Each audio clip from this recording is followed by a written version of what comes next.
Well, I thought that would be next, but how about turning your hymn books to 212? I was waiting on Larry. I thought he was going to hit up a tune here or something. We'll sing the first and last. Love Lifted Me, 212. I'll tell you later why it means so much to me. I was sinking deep in sin, far from the peaceful shore, very deeply strained within, seeking to rise no more. But the master of the sea heard my despairing cry. From the waters lifted me, now safe am I. Love lifted me, love lifted me, when nothing else could have. Love lifted me, love lifted me, love lifted me, when nothing else could have. Love lifted me. Souls in danger, look above. Jesus completely saved. He will lift you by His love out of the angry wave. He's the master of the sea. Billows His will obey. He, a Savior, wants to be saved today. Love lifted me, love lifted me, when nothing else could have. Love lifted me, love lifted me, love lifted me, when nothing else could have. Love lifted me. Fine, thank you. Colie, will you lead us in a word of prayer, please, sir? It's okay. I mean, I didn't know where your mouth. I said that. Okay, fine, thank you.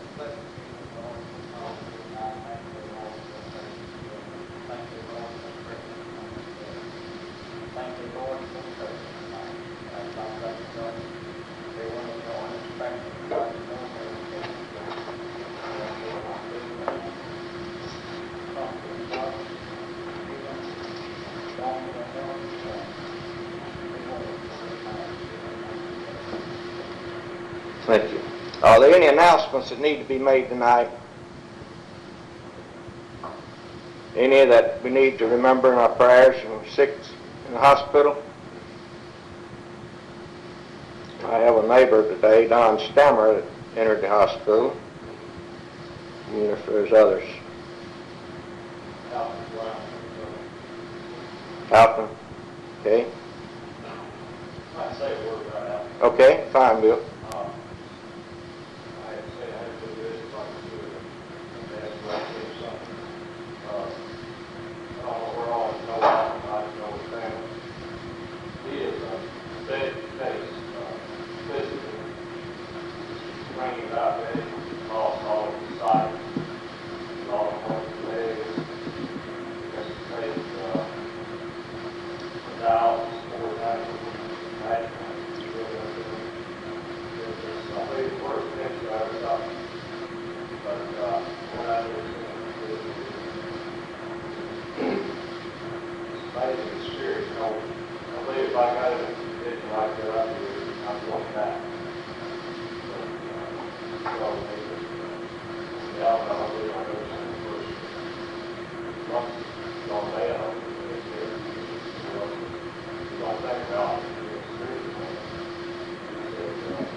Thank you, Bill. Let's continue to pray for Alton and his family, because I certainly know that they need our prayers, and still there are others. We need to pray for our pulpit committee, which is meeting tonight, other committees of our church. As I mentioned Sunday that this has been a very difficult thing for me to do. Before I get into it, I'm going to let two of my favorite girlfriends read our scripture reading for us tonight. I'll let them do that at this time.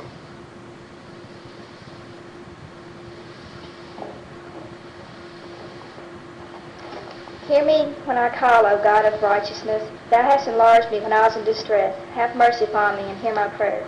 That was Psalms 4:1.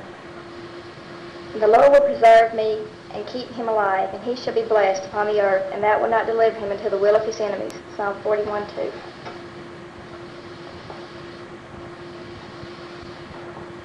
Psalm 61, verse 1 and 2. Hear me cry, O God, attend unto my prayer. From the end of the earth will I cry unto thee. When my heart is overwhelmed, lead me to the rock that is higher than I.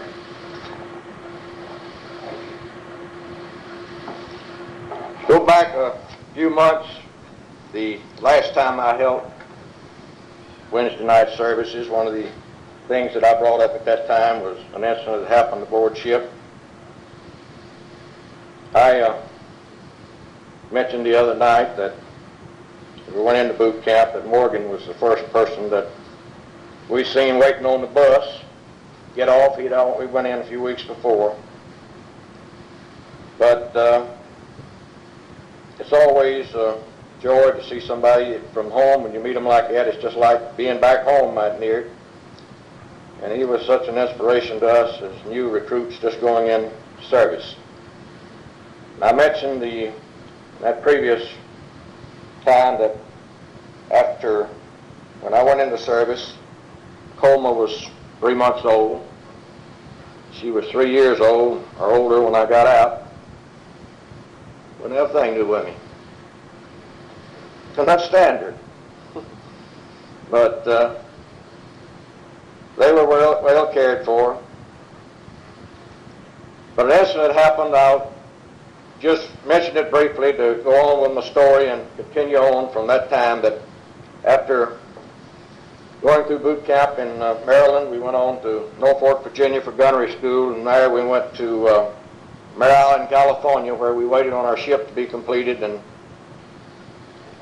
headed for sea. After a few months at sea, we were under attack. I mentioned these, and aboard our ship we had a young lad that went in, gave his age as 18, he was only 16 at the time, a beautiful boy, if I must say so, blonde-headed, fair-complected, and just everybody's favorite. He was a gunnery on a 20-millimeter gun. Now, a 20-millimeter gun, you had to be strapped in, and it took a small fella, because sometimes he was shooting up. And this guy, we called, his name was Sandy, and the guy had one guy on the phones, another guy that would take the ammunition and hook it onto the gun, held 60 rounds of ammunition. It took a good heavy fellow to do that. His name was Sam. We called him Mean Sam.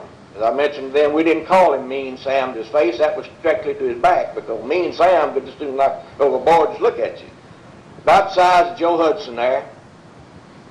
Size only now. Joe's a great fellow, and I'm not comparing these two now. I'm just size only now. But make a story short, he was under attack, and Sandy was hit. Got a direct hit right in the face, just completely, might have tore his whole face off. And we seen a great change in Sam. We seen him turn and reach down and pick that boy up with tears in his eyes and pick him up and carry him down and put him on his own bunk. Wouldn't let anybody else touch him, and just cried over him for the longest till we could get somebody to come and get him, carry him over to the hospital ship. But that guy's life completely changed right there in that incident. Later on, I found out that after I'd left that ship, that he had gone ashore to work with a chaplain aboard on one of the islands there. But I told that before, and I wanted to bring it on up to continue my story on, and why I'm continuing it on. That night, Brother Joe was sitting over here, sitting on us. After we got through, I'd mentioned then that I'd never had told the story before. I never told my wife about it, nothing about it. I just didn't talk about service. And he said, I want to come by and talk to you sometime. So he did in a few days. He came by and he said, I want to know why you haven't told the story before. And I said, I just didn't want to tell it because man don't like to get up and tell things that's happened to himself too much. And I see they think I was bragging or something. It's nothing heroic about what I've done. It's just I had a job to do and it was done. And he said, I want you to promise me that sometime that you'll tell your complete story. And I said, well, I'll think on it. And the last time that I talked to Brother Joe, he says, I'm still counting on you to tell your story. I said, okay. First chance you get, just stop wherever you want to do it, call me, and I'll come up and I'll tell it. Well, I'm going to tell it tonight, and I'm going to tell it because Brother Joe wanted me to tell it. Now, a few weeks after the incident of Sam, we were somewhere around the Marshall Islands. I was aboard a destroyer. We were outside the island looking for submarines to probably come into the entrance where the fleet was assembled. And we had another air attack. They attacked the ships in the harbor. And there was a plane that was shot down, Japanese plane shot down. His pilot had parachuted out, was in the water. And over a loudspeaker aboard our ship, it called for us to lay aft to the fantail, the boarding party, to receive a passenger. We laid aft the fantail. The fantail is the back end of the ship. Back there is where the depth charges are. There are the ash cans. They're about that big around, about 30 some odd on a rack that falls off the back of the ship. And on the side, they shoot out as hedgehogs, they call them. They shoot out for the submarines. So we laid out, and it's surprisingly that the guy wanted to even come aboard. We threw a rope out to him and pulled him aboard. Just as he got aboard the ship, we had an ensign standing there with a rifle. He reached, grabbed the rifle, tripping the ensign at the time and grabbing hold of his rifle, and began to shoot. Another boy grabbed his rifle and was holding it down, and the rifle was shooting the deck of the ship, which was the metal part. And one shrapnel hit me in my leg here. Nothing bad, but I was hit. And on those ash cans there's a big wrench. You have to set that with this wrench. Now, depth charge, you don't just drop it off in the water. You set it at a certain depth. When it reaches that depth, it'll explode with dynamite in it. And all those things, every one had a big wrench. Me and another boy grabbed the wrench, hit the guy over the head, and probably killed him right then.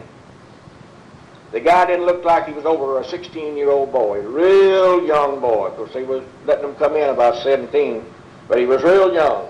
We hit him over the head, we picked him up, threw him over the side, and the ship had already began moving. It sucked him right under, and we could hear it as the propeller blades hit him, tore him up.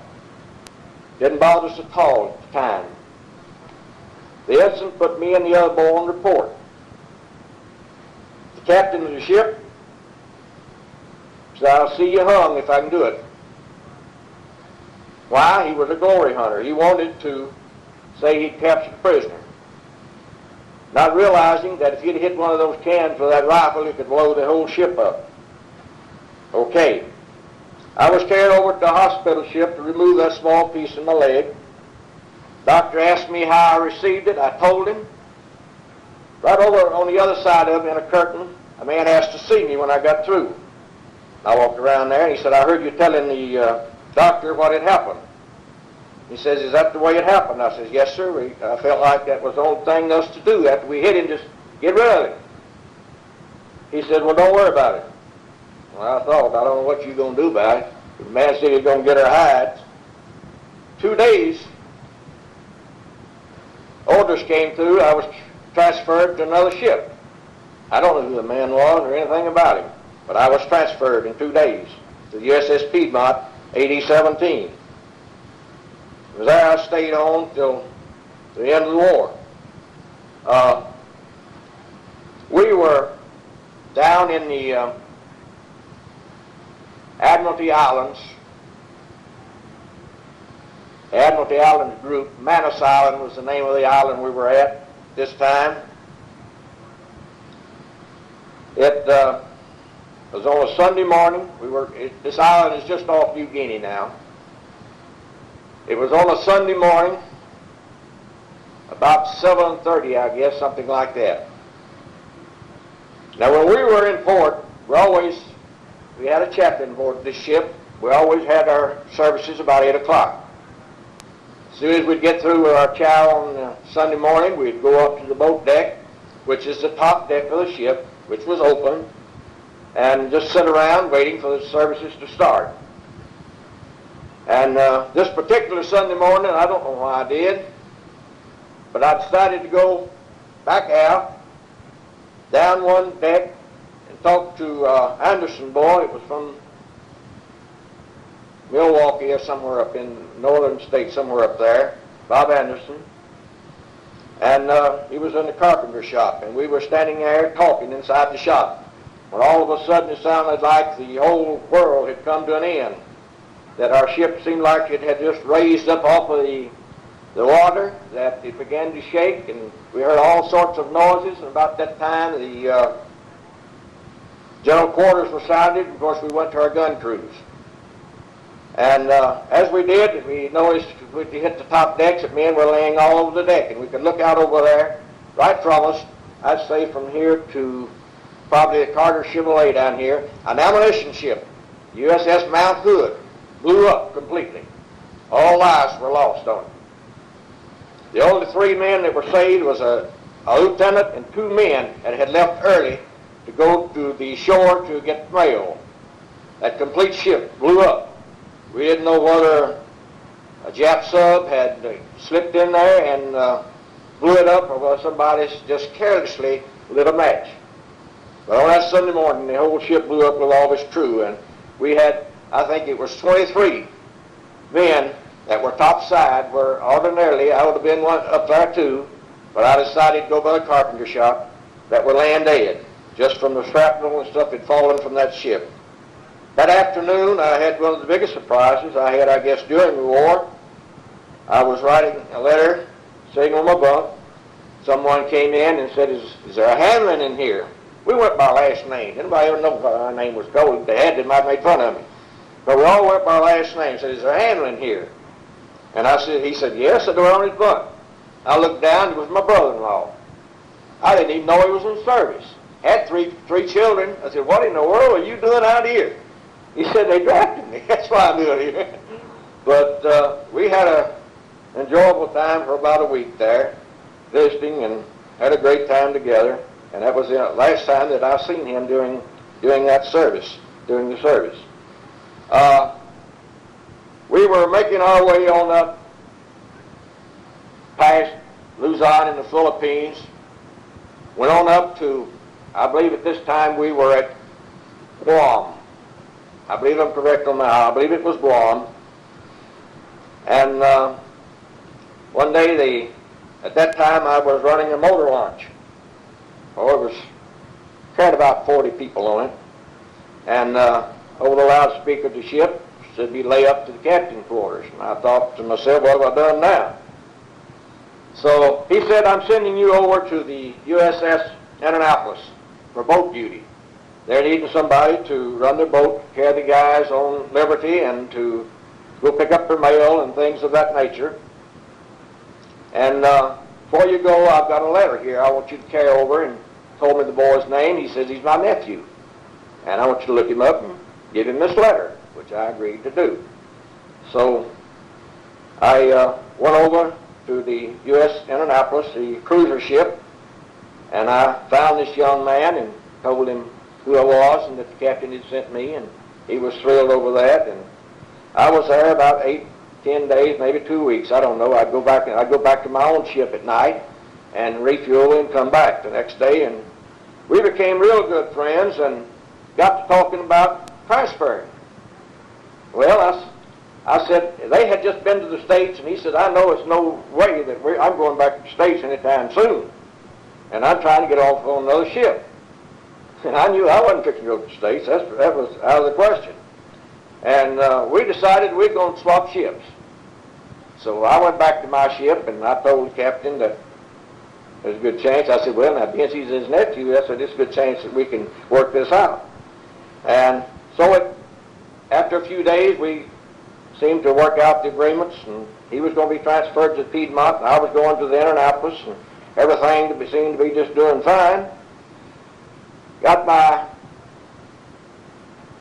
sea bag packed. Got it on one of the motor launches. One of the boys that was going to take my place over there running the motor launch carried me over. Got over there, and it was gone. So we figured, well, it's probably moved down to the other part of the harbor somewhere. So we went on around, we couldn't find it. Finally, we came back to one of the ships and asked if they knew where the Indianapolis was, and he said it pulled out last night. I said, well, if it pulled out, there's no need of me standing around here. I'll go back to my old ship. So I went back to the Piedmont, went back up to the captain's quarters and asked to see him, told him what had happened. He said, well, it'll probably be back in a day or so. Just keep your bag packed, and everything will be all right. 3 or 4 days passed, and I hadn't heard anything from it. Over the loudspeaker came, Hamlin report up to the captain's quarters. I said, well, oh boy, I guess it's coming in. I went up there, and he asked me to come in, sit down. Said, you're a lucky young man. I said, why? He says, you know the night the Indianapolis pulled out, it was sunk. 1,200 and something men were lost aboard it. Some 300 were saved. So I said, well, something's in my favor. Seemed like everything that I want to do, that I would be at the wrong place at the right time or something. I said, well, no need to keep worrying about this. It's gone. Transferred over with. I went back to regular duties aboard ship. When we were in port, usually in the afternoons, they would always let us go swimming. We'd like to dive off of the gun towers and into the water. I guess that what swimming ability I got from, I got it from Coral Hole down here, Sweetwater, or Rock Crusher out here. Now, a lot of these young folks don't know whether Rock Crusher, maybe Coral Hole, or Sweetwater was deep at one time. I guess it was up to here. And I tell you, we had a time swimming in that, but I love to swim, love to dive. And we were always diving off, and so an officer told me one day, he says, how long can you dive off? How long can you stay down? I said, I don't know, I never tried it. So next time you dive, see how long you can stay down there. And buddy, I was going to stay down if it killed me just as long as I could. But man, I like to show off a little bit. And man, they'd get word about me. They thought I'd been gone. But I thought I stayed down 5 minutes. I just know I stayed down that long. I come up, he said, a minute and 20 seconds. I said, you must be wrong, but I know I've been down long that. He said, whenever you can get to stay down 2 minutes, I want you to come and see me. And said, one other thing I want you to do is dive off again, go under the ship, come up on the other side, and I'll drop you a handkerchief. You bring it back over, bring it to me. Well, I said, that don't sound like that hard at all. I can do that. It was easy diving off, because when you dived off, you could go way down without any effort. I got to the bottom all right, but coming up to the other side was okay. But when you got there and had to go back down, nobody to help you. It was hard. I tell you, I thought my lungs were going to kill me. But I made it. Now, what he was getting around to, he was forming a UDT team, Underwater Demolition Team, which is better known as Frog. He was forming a team aboard that ship. So I made the team, and for the next few months, we worked hard. We were out in daytime, dynamiting reefs up. 2 o'clock in the morning, and they come and tap you on the shoulders. They get up, be on the quarter deck in 15 minutes. That's when we would do our work, 2 to about 4 o'clock in the morning, night. We would do our diving. Later on, we got our air tanks. We had our flappers. We call them flappers. I don't know what they call them now. We call them the flappers. And we got our air tanks. And we were doing one of these practice missions. This is strictly a practice mission we were in. We didn't know what we were practicing for, but he told us he'd tell us in due time. We were getting magnetic dynamite caps that we would attach to a ship to explode, that had a timer on it, it exploded at whatever time we set it at. We were practicing putting these on ships. Now 2 o'clock or 2:30 in the morning, out fooling around somebody's ship, you didn't know whether anybody would see you or not. We tried to do it as if we were in enemy waters. But some sailor who was alert one night, you know, I'm glad they're going to get rid of that thing up there, because every time I look at it, it reminds me of the thing that like to got me. Now, if you know what a cargo net is, it's about 3 times as big as that, with about 2-inch ropes coming down, then going across. There was about 8 inches in between. Now, what those cargo nets would do, well, a cargo ship would lay their stores when they were going to carry them aboard another ship, pile them up on this net, and a crane would take them in 4 corners, pick it up, set them over there, let them off. It was huge, about 3 times the size of that, or 4, and they were heavy. So we were putting this magnetic thing on this ship. Some alert sailor, should have been asleep, happened to see us. This was hanging over the edge of the ship. What they did was just let this thing drop down about 30 foot. And time it hit somebody in the water, it pretty well knocked you out. Well, it caught me about center. The other boy was on the side, and he got out from under. When I woke up, I was drifting down in the water. I don't know how long it was. I don't know where it was. All I could remember is just going down, down, and down, fighting, trying to see what was holding me, because I didn't know. I didn't know what it was. I could feel that it was a rope. It would seem like an endless time. We hit bottom, and I was still trying to get myself out of it. Now, in our air tanks, we only carried about 45 minutes of air at the time, and we'd done been out in the water, because they was changing watch. We'd had to be at 4 o'clock, so we'd already been out about 2 hours, not using air all that time. But I knew that I didn't have a whole lot of air left. But I began struggling, trying to get out of that. Every sailor carried a knife. Now, you wouldn't be a sailor if you didn't have a knife. Well, I had this knife buckled on me. I began, now if you look at this after a while, you'll notice I've done cut it won't cut you now. I went and grind it before I came, so I was afraid somebody might want to touch it and cut your hand. Okay, I began cutting at something 3 times as big as that, about that big around. Of course, I couldn't cut it. All I could do was saw it. I sawed one, reached over and was getting the second one. I got the second one, but I couldn't get through. What I'd done, I'd missed one, and I still didn't have my opening that I needed. I could tell that my air was giving out. I became desperate. And that's why I love this old song that we sang tonight. Love lifted me, but the master of the sea heard my despairing cry, and from the waters lifted me. Now safe am I. Every time I sing it, my mind goes back to it. It goes back to that, and every time I see another mention a while ago of the little, maybe a minute, a little Japanese boy that lives out past me, Jimmy and niece. Every time I see those boys, I see that young sailor that we pitched over, that young flyer rather. But as I said, I was getting desperate. I didn't know what to do because my air was giving out, and I didn't know how deep down that I was. Well, if I took my air tank off, with the pressure I could make it back topside enough. But what I had to do first was get out on that net. Now, I'll tell you, if you ever been trapped like that, you ever thought that every bad thought you ever had in a split second goes through your mind. I thought, now here I am pretty near ready to give it all up. What have I accomplished? Here on a practice mission, I said, God, don't let me die like this.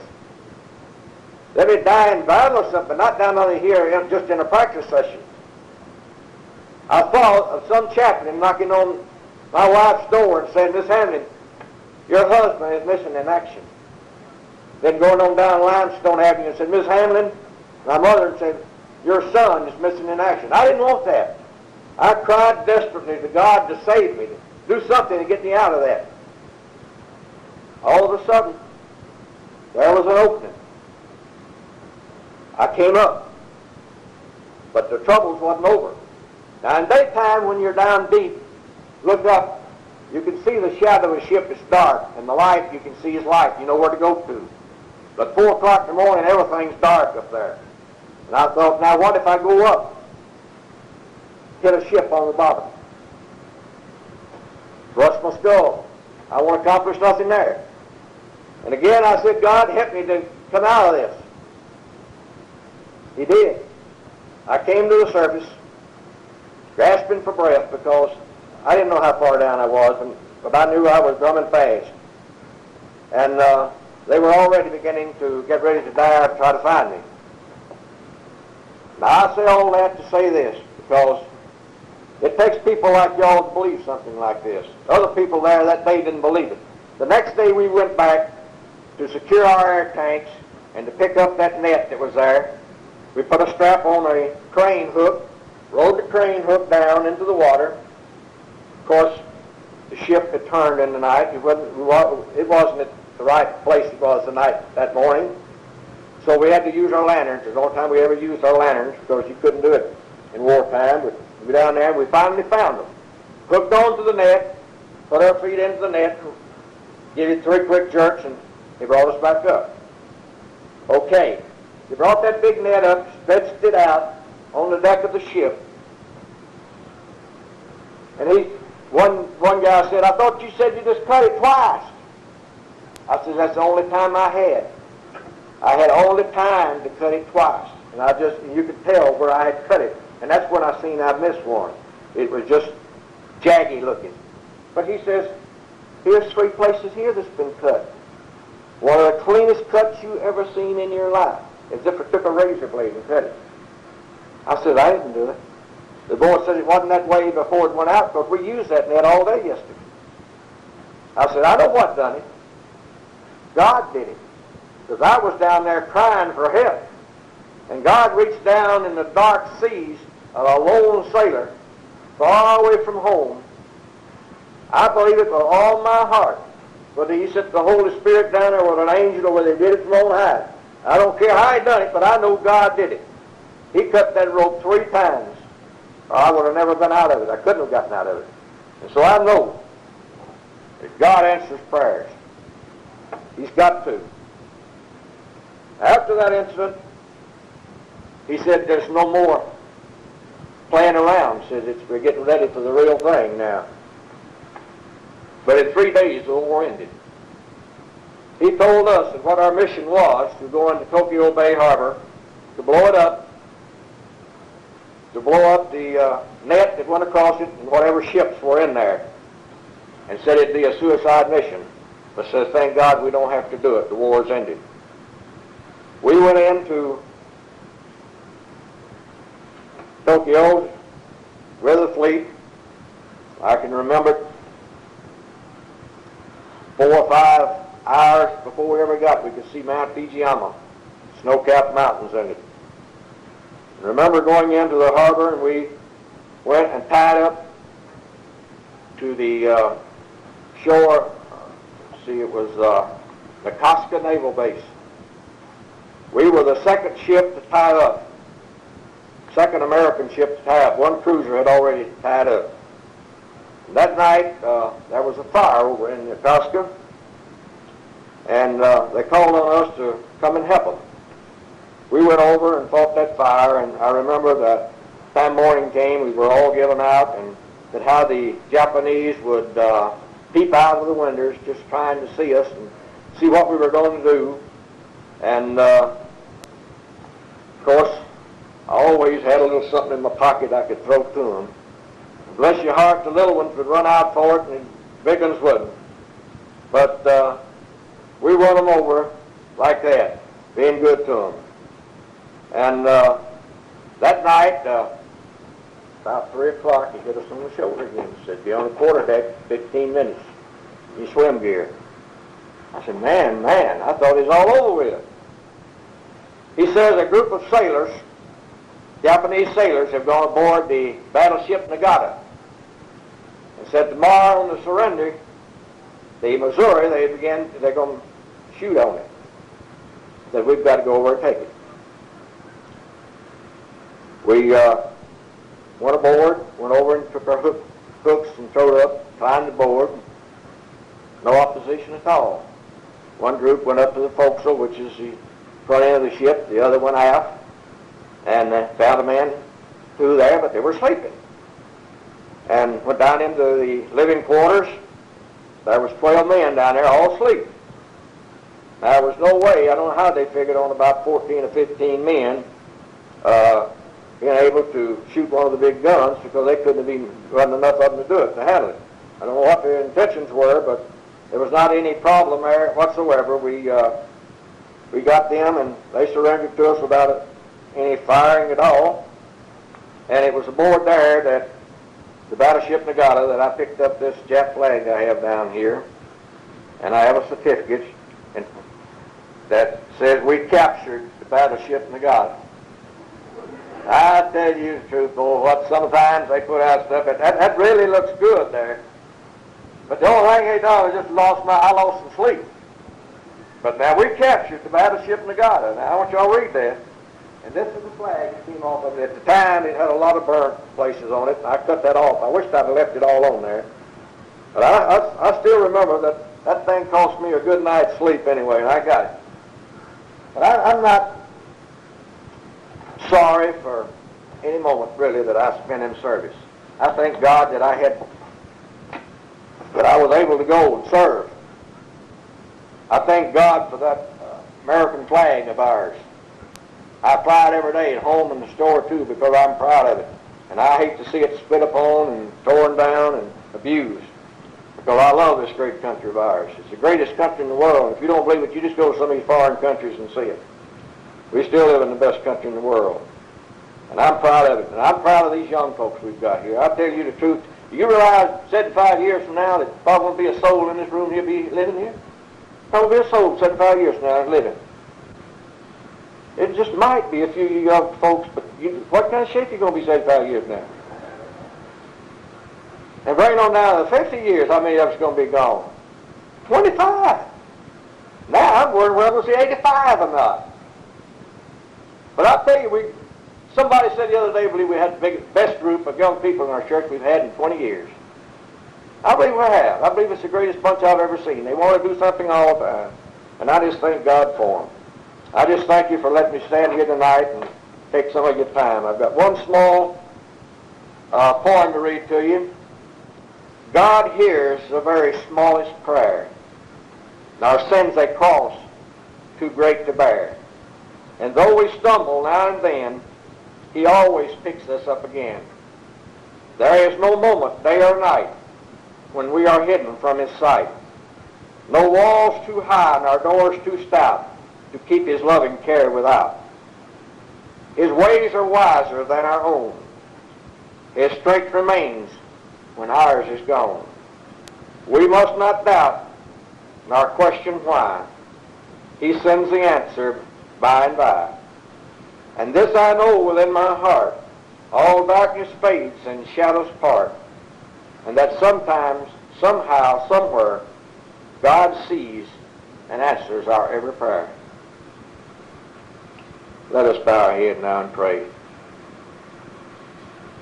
Larry, will you lead us as we pray?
Don't